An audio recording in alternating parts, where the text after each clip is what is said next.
Greetings, YouTube. Superman debuted in 1938, and since then there have been numerous updatings. There have been Elseworlds versions, which I've always really enjoyed, um, and people have done a whole lot with the character over time. Even though there are times when the big blue Boy Scout gets a little boring because he is a man god, or a god outright. It depends on how you want to look at it. And he often spends too much time punching powerful clowns instead of actually trying to make a change in the world for the better. But he still has his moments when he is a hero and when he stands for something. But I want to take a different tack. I want to go in a direction that I don't think has been done before. So I would like to do a series of videos, one based around Clark Kent, one based around Diana Prince, or the princess of that becomes Wonder Woman, and one around Bruce Wayne. And these are going to be about Clark Kent, Diana, and Bruce Wayne. They are not going to be about Superman, Wonder Woman, and Batman. And to give them a different take on it, as the title of this video reveals, I'm going to set it in the 1800s. And specifically, I'm going to build up to Clark Kent's debut on the world as something more than just an ordinary person in 1838. So 100 years before his debut in the comics. And in my version, he will be 16 in 1838. So this jumps forward to 1822, which is when Ma and Pa Clark find him. Now, as per the classic story, he is a refugee from Krypton.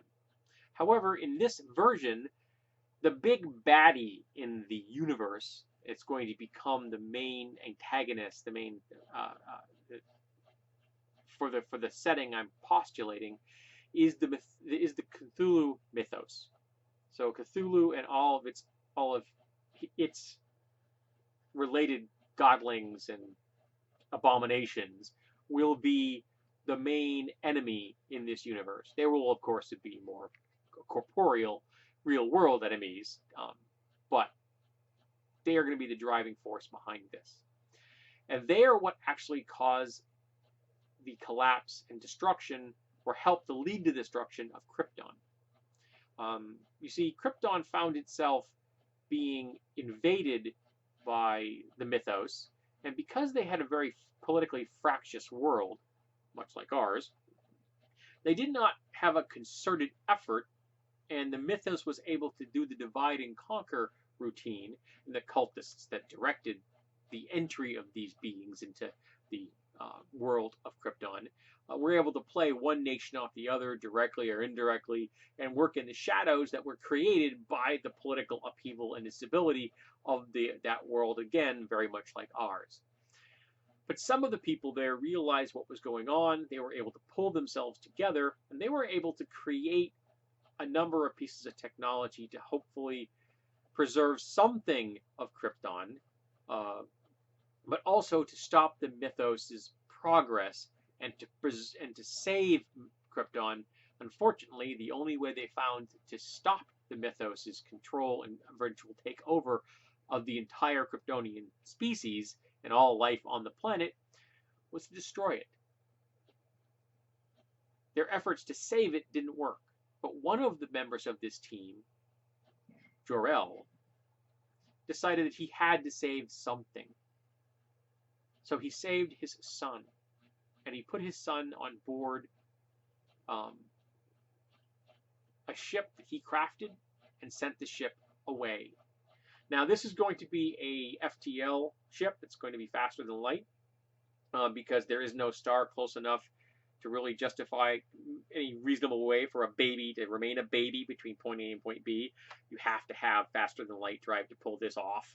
So this is going to be a world without kryptonite, because the exploding planet, which was detonated intentionally to stop the mythos, is going to be moving at sublight speeds, and there's no way for it to catch up. Yes, kryptonite may eventually find its way to Earth in very small quantities, as asteroids falling from the sky, meteorites and such.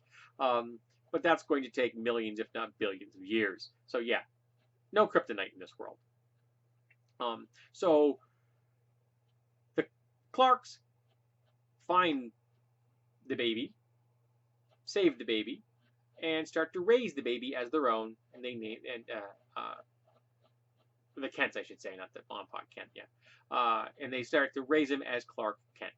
Now, this is 1822, and they are on the far reaches of the western edge of the United States, which I believe is Tennessee at that point.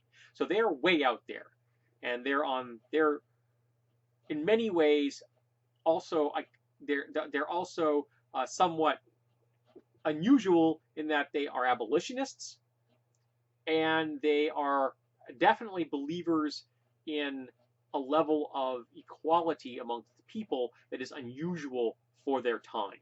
So they're much less racist and misogynistic than is the norm. They would still not be considered progressive by modern standards, but they're a whole lot more progressive than most people were in 1822. And they want to be out there where there are fewer people, so they can lead their lives the way they want to, and they can hopefully raise their children in this more enlightened way of seeing the world. And they have a much looser relationship to God. They're more deists than Christians. Actually, probably out and out deists. But they can't have children. They tried, no avail. Bingo! Baby falls out of the sky. There you go. So they raise this child, and over time, he gradually begins to become more powerful. It's a slow ramp up, but it begins when he's a toddler.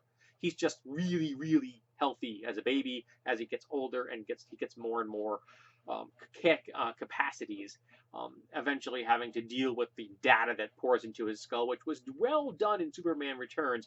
His whole idea of how do you deal with the fact that your senses are so incredibly good, and you can see and hear things in a way that other humans can't, because you're not actually human, even though he does not realize this.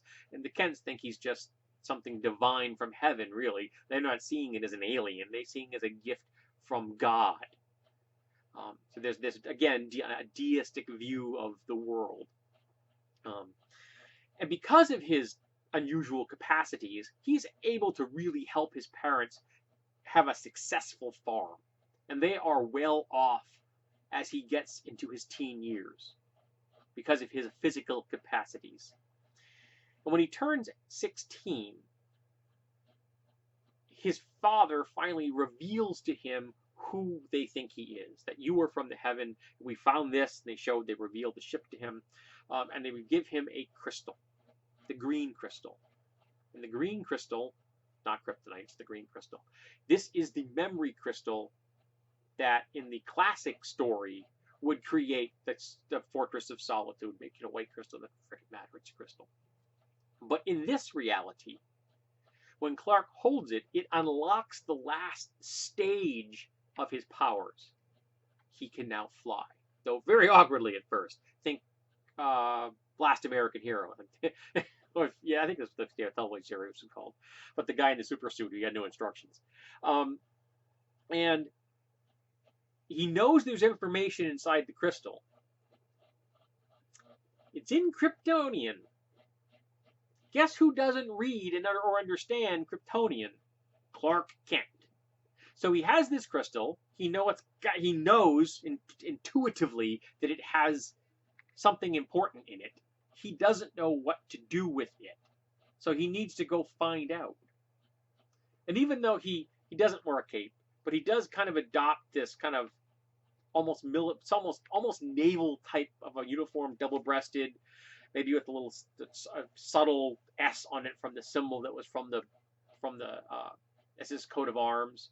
It's what he sees it as, is his family coat of arms. This must be the symbol of his family. He is not Superman. He is Clark Kent. And so he decides to go out into the world and to find out who can help him unlock this. Now, he's been raised in a harsh environment. They have dealt with Native Americans. He's been exposed to other cultures. He knows that his is not the only one. He knows that sometimes You have to deal harshly with the realities of the world. So this is not a Clark Kent that has a no killing rule. This is a Clark Kent that has a do not kill unless you are provoked. Do not kill unless there is no option. But if it is appropriate to kill, kill. And he's walking, talking laser. He doesn't have a problem using his laser or his fists. He is not the modern Superman. He is a much more pragmatic character who does not want violence, but will use violence if necessary. Think the outlaw Josie Wales. I think that was a real an inspiration, I think, for me. Even though, obviously 1838 is far earlier than the era that the outlaw Josie Wales was in, because he was in the American Civil War in the 1860s. But that same kind of vibe. He comes from the frontier. It's a harsh environment. Sometimes you have to make harsh decisions. He is not one to turn the other cheek. Let's put it that way. So there we have Clark Kent at the moment he leaves home to go out into the world and see if he can figure out what this crystal is, what does it contain. He needs to find someone that can decipher the language inside of it. The ship is still back at his parents'. His parents are well off at this point. They have other servants who can help them now. They may have freed slaves who escaped to where they are. They may have Native Americans working for them. Again, they're open-minded. They're very egalitarian and progressive for their era. So they have no problem with this. In fact, the people in the community probably think they're a little on the weird side because they treat others with such quality. They think it's probably unseemly. That there should be more of a social distance between white people and these other groups. And the Kents don't feel that that is necessary. And they don't have a problem with helping to teach these people who may not be literate to become literate. Again, that is something that would probably not make the community at large happy, but the Kents have got money. They're comfortable. They're on a farm that functions really well. It's established. And frankly, some of the locals are more than just a little bit afraid of their son Clark, because he did not take crap from bullies or petty people. He never killed any of them, but he definitely made it known that you don't mess with Ma and Pa Kent. Because if you get in a wrestling match with Clark, things go bad really quick. So there we have Clark Kent up to the point where he departs. And that's where I'm going to hold Clark. Now I need to go and I need to do Diana and then Bruce, and then I need to kind of bring them all together. Because the eventual idea is to kind of have the trio of the three big DC heroes come together and maybe try to weave in some of their supporting characters and some of the classic supervillains that exist in the DC universe. But again, we're putting this all into the early to mid 19th century. So we're kind of shifting everything. So like, Enigma may make a showing up. Copperpot, yeah, who was Penguin, he may show up. Lex Luthor, you get the idea. But just earlier versions that are slightly different than they are in the actual DC universe. Because let's face it, a megalomaniacal guy who wants to rule the world doesn't need to be tied to a particular era. Someone that loves Riddle doesn't need to be tied to a particular era. Someone that's an information broker doesn't need to be tied to a particular era. These are free-floating ideas that can be stuck anywhere. So, tell me what you think about the idea so far. Do you like it? What would you change about it? Do you think that anything I've suggested is fresh and interesting, or am I just bringing out old dead horses and beating them? Eventually, I'm going to have, I think, some major departures from some of the traditional DC storylines. Because again, this is Clark Kent, the pragmatist, not Clark Kent that becomes the big blue Boy Scout.